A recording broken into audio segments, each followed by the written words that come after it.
Hello, my name is Dr. K, and my highest excitement is providing you with the tools, the strategies, and the technologies to help you evolve rapidly as conscious leaders in body, mind, and spirit so we can be the change that we've been waiting for. Make sure you like, subscribe, and share this with someone you love, and I will see you in the next video.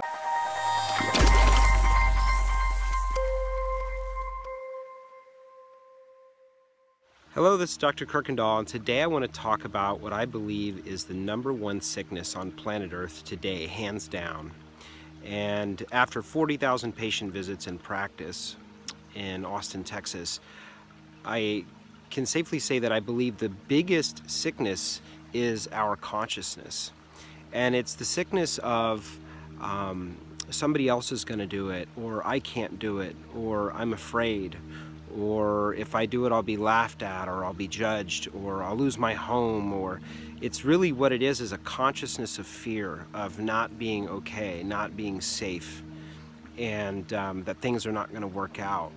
And it keeps us in a space, in a time, in a place where we're small, and from ourselves we can't birth anything new. And I realized that I started to come down with that sickness even after reaching a lot of years in college and then a lot of years in practice. What I thought would be the principal reason for what I was here to do. I got to that point and it was awesome and powerful.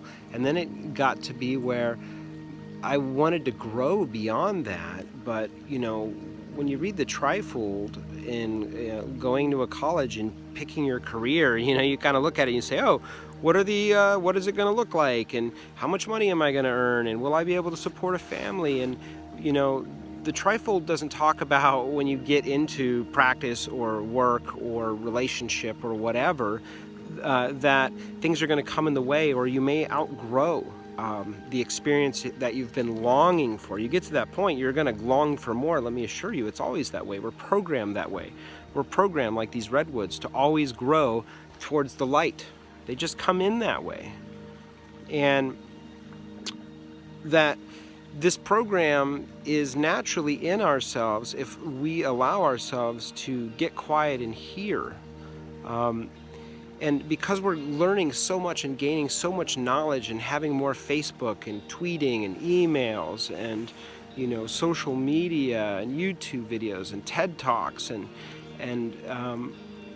all of the amount of research that's happening and all the amount of new information that's occurring is actually covering up the embers of that fire that burns inside of you. It's beautiful to add kindling, to add smaller sticks and then larger sticks to burn that fuel that will be what you're here to burn in your life. But you can't throw too much on it if it's feeling really glim, you know, and really tiny and minute, and it's like almost about to burn out. Like I reached burnout in my own practice. Or you get burned out in your life or in your relationship or a situation, or you want to experience a new way of being. This is your one and only life.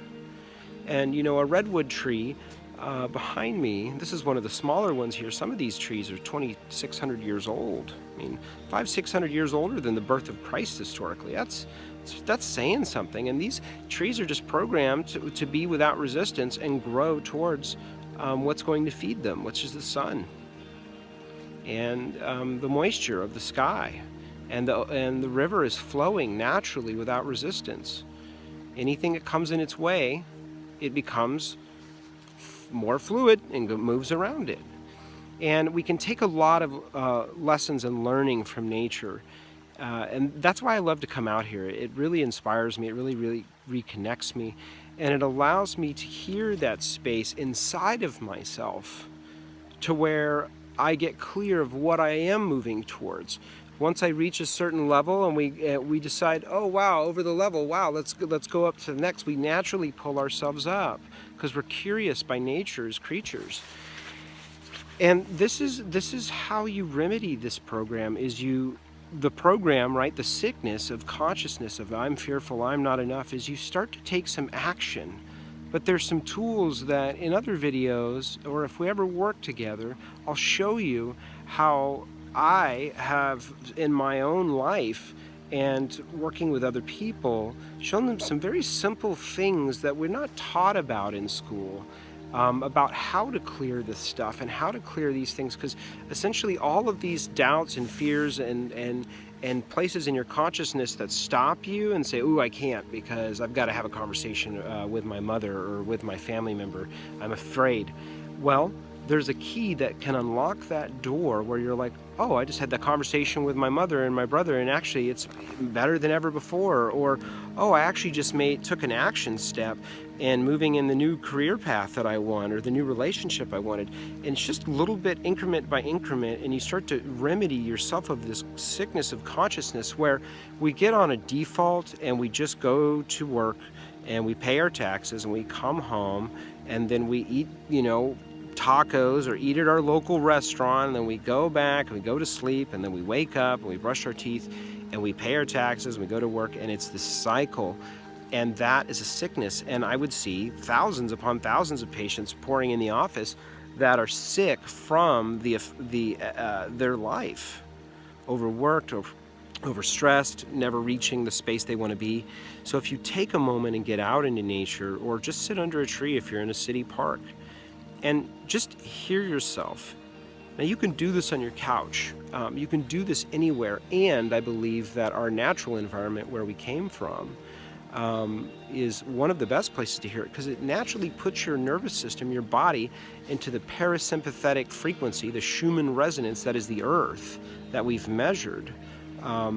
It puts you into that space where you're in a space of receiving versus being, really busy in a metal box called an elevator, going up to a metal box called a desk, sitting in front of a metal box called a computer, and how we connect with the world now, and wondering why we're depressed and we hate our lives and why we have these anxiety symptoms and all this stuff.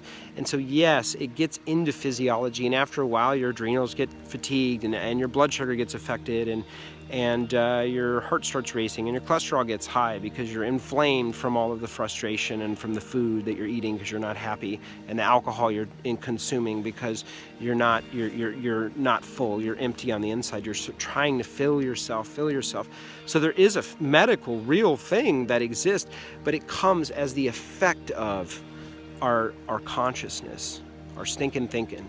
And there is so much inside of you that you are here to give, to share.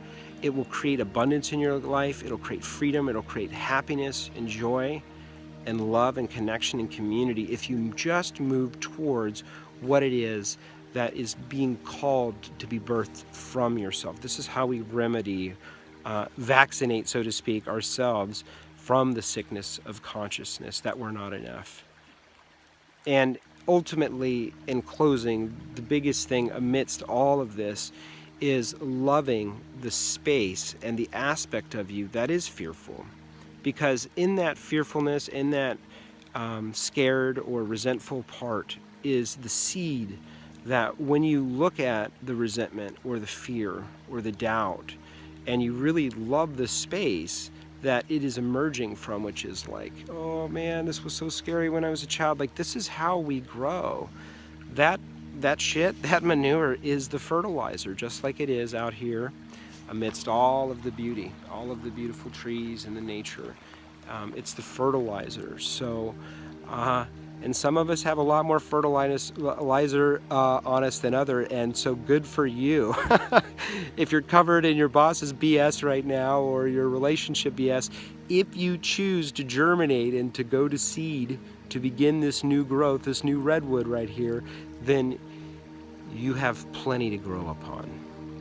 And I know it sounds silly, but it is that way in nature, and I believe it correlates and spills over into all ways of life, that what you see in the natural world is also, if you look at it, a reflection of how it will show up in your life. So, hey man, you got a lot of fertilizer if you've got a lot of BS in your life.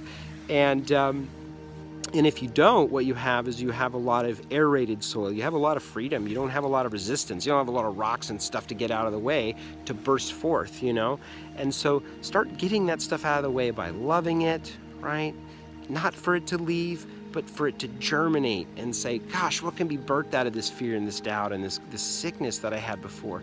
And this is how you emerge into a powerful, healthy, being. This is my own experience when I got really sick, and with all the patients I worked with who were sick, is what grew out of them is a new appreciation for life, a new career. That's how I got into my career.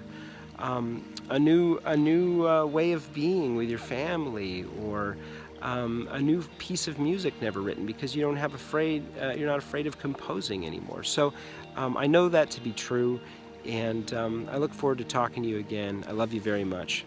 If this video was inspiring and empowering, make sure you share it with someone you love, like, subscribe, and click the bell so you don't miss a single thing, and I will see you in the next video.